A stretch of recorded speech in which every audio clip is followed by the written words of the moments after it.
AI can now write an essay, solve a math problem, summarize a book, draft an email, generate an image, explain a concept, and give students the answer in seconds.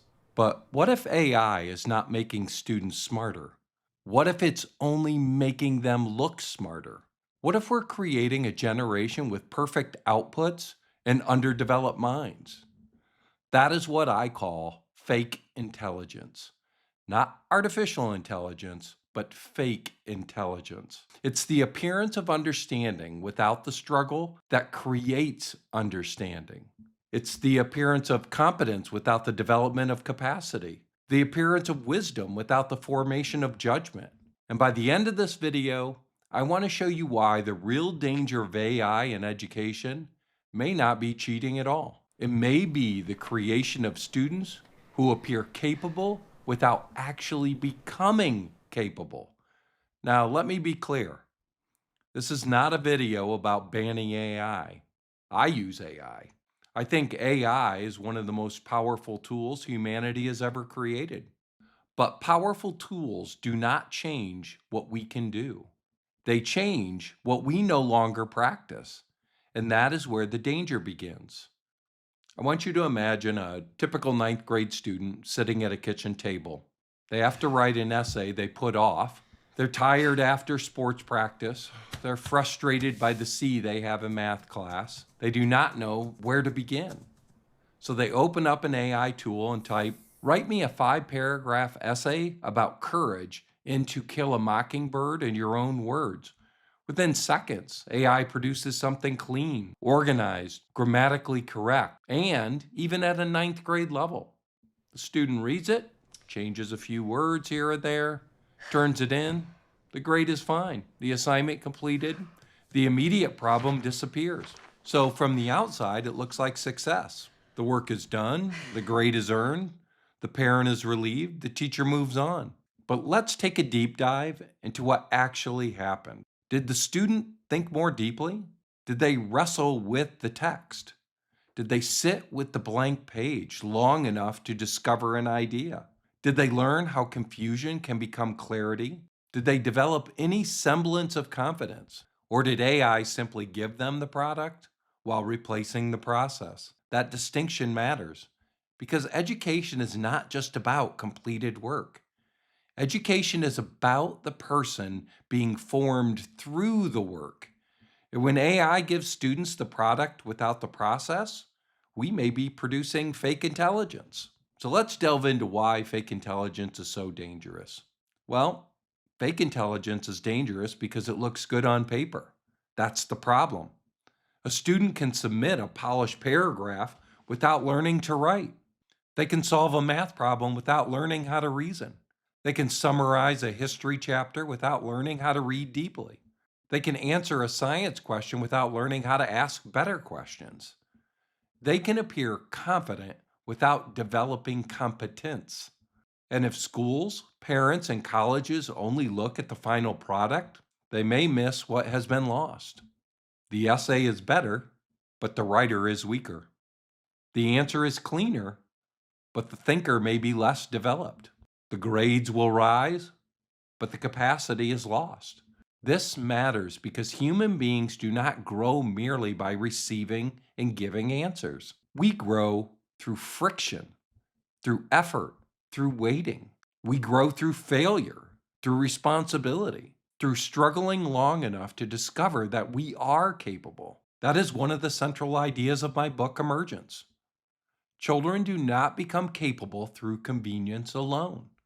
They emerge through the right kind of challenge, the appropriate friction, the kind of difficulty that builds intellectual, social, emotional, ethical, and physical intelligence.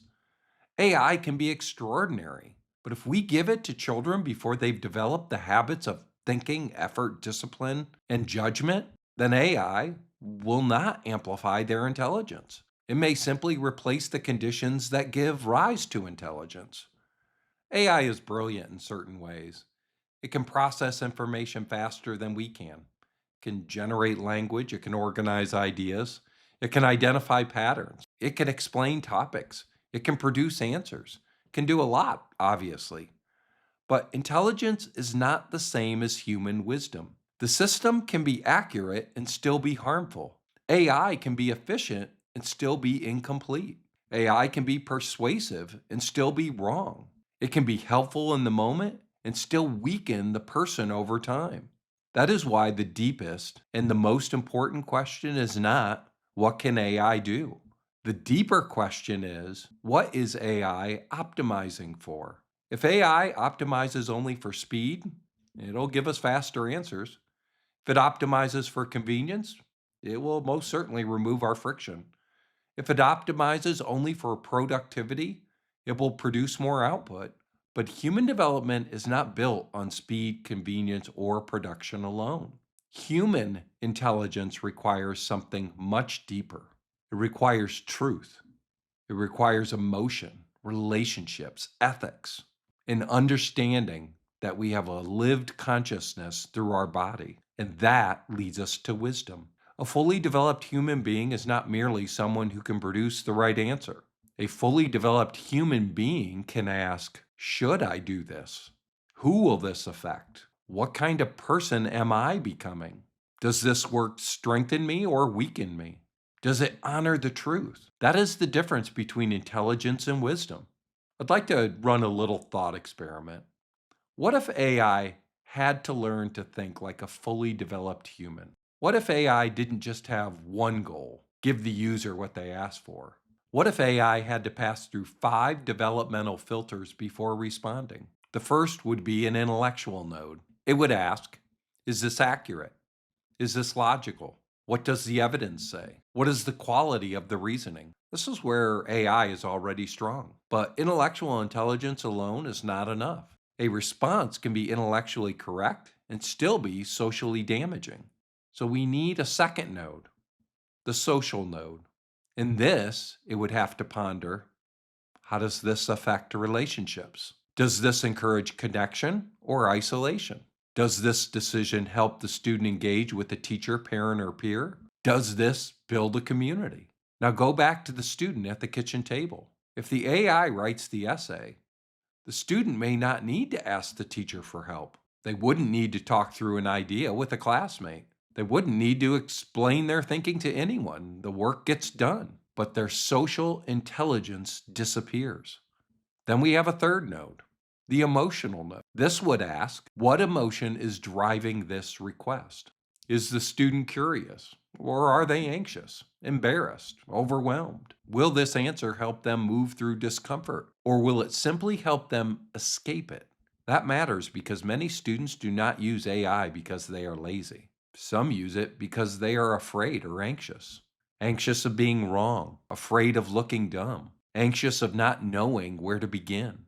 And if AI simply removes that discomfort every time, the student may never discover that discomfort is survivable. That is the core of resilience. They may never learn, I can stay with confusion.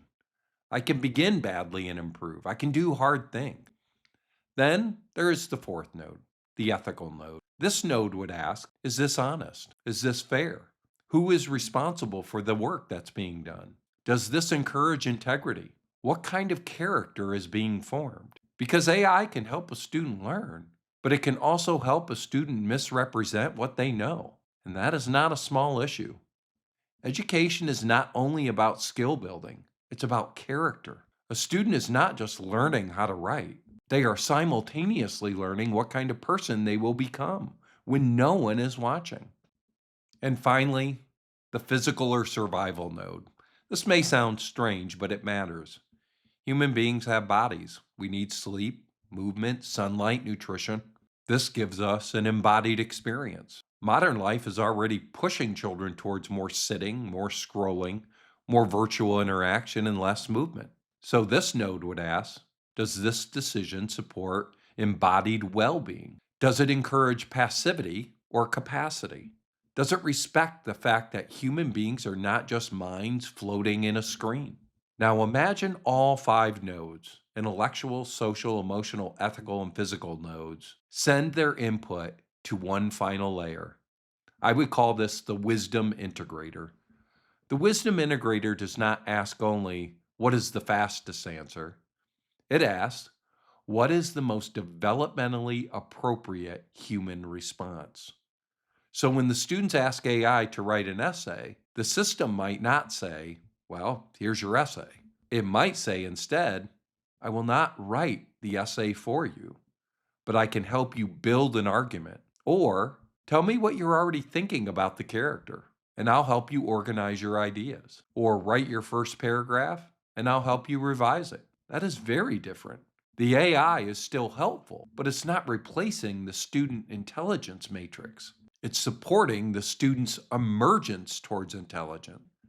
We're so busy trying to make AI more human that we've forgotten to ask whether it will help humans become more fully human. Parents should care about this because AI is already entering childhood.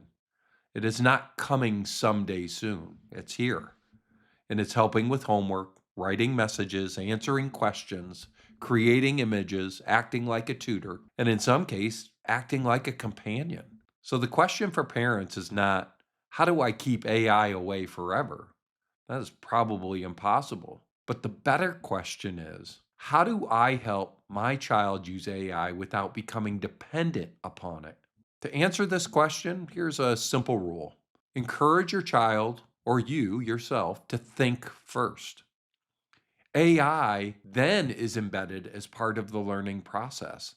And then third, you have to reflect. Before using AI, a child should ask, or a person, what do I already know? What have I tried? What is confusing me? What is my best first attempt? Then AI can help. But after AI helps, the person should ask, what did I learn? Could I explain this without the tool? Does this make me stronger or just faster? That last question may be the most important question of the AI age. Did this make me stronger or more intelligent? Or did it just make you faster? Because faster is not always better. If faster removes the practice that builds capacity, then faster may become developmental theft. Schools should care about this as well, because AI is forcing us to ask what education is actually for. If education is only to transfer of information, AI will do much of it better. If education is only producing correct answers, AI will challenge the entire model. If education is only about completion, AI will make completion easier than ever. But if education is about formation, then schools become more important, not less. Because schools are places where children practice being human. They practice attention. They practice listening, disagreement, failure, responsibility. They practice belonging to a group. They practice thinking deeply. AI can certainly support some of this, but it cannot replace the full human environment in which children are formed. The future of education is not less human. It must become more human. The more powerful the machine becomes, the more intentional we must become about forming the person. The real danger of AI is not that it will become intelligent. The real danger is that we become underdeveloped as humans. If AI answers before students learn to question, they may lose curiosity. If AI comforts before students learn to regulate emotion, they may lose resilience. If AI decides before students learn judgment, they may lose discernment. If AI entertains every quiet moment, they may lose the ability to be alone in their own head. That is the future we should be worried about. Not a future where AI is powerful, a future where humans are hollow shells of our own potential, connected but lonely, efficient but fragile, informed but not wise. That is fake intelligence, and it may be one of the great challenges of our time. So, what should we build? We should build AI that respects human development, AI that recognizes when a person needs information and when they need practice, AI that does not simply answer, but asks better questions, AI that does not simply complete the work, but strengthens the worker. Because the question is not only, how intelligent can artificial intelligence become? The question is, what kind of human beings will artificial intelligence help produce? That question matters to parents, to schools, to companies, and to society overall. And it matters to every child growing up in a world where the answer is always one click away. So let me return to the original claim. AI is creating fake intelligence when it allows people to appear capable without becoming capable. But it doesn't have to be that way. AI can be a tool of formation. It can help us think. It can help us reflect, help us revise, help us see our own blind spots. But only if we design it and use it with human development in mind. AI should not just ask, can I do this? AI needs to learn, should I do this? It should not ask, what is the fastest answer? It should ask, what helps this person become more capable? And maybe that's the question we should be asking ourselves. Because the goal is not to create machines that make human beings unnecessary. The goal is to create tools that help human beings become more fully human. AI will certainly shape our future, but human wisdom must shape AI. The question is not whether children will use artificial intelligence. They will. The question is whether they will use it as developed human beings capable of thinking, judging, struggling, creating, and acting with integrity. That is the difference between intelligence and fake intelligence. I'm Dr. Jonathan Strecker, author of Emergence. If this made you think differently about AI, education, or human development, I'd love to hear from you in the comments. Do you think AI is making us smarter, or is it creating fake intelligence? Stay strong.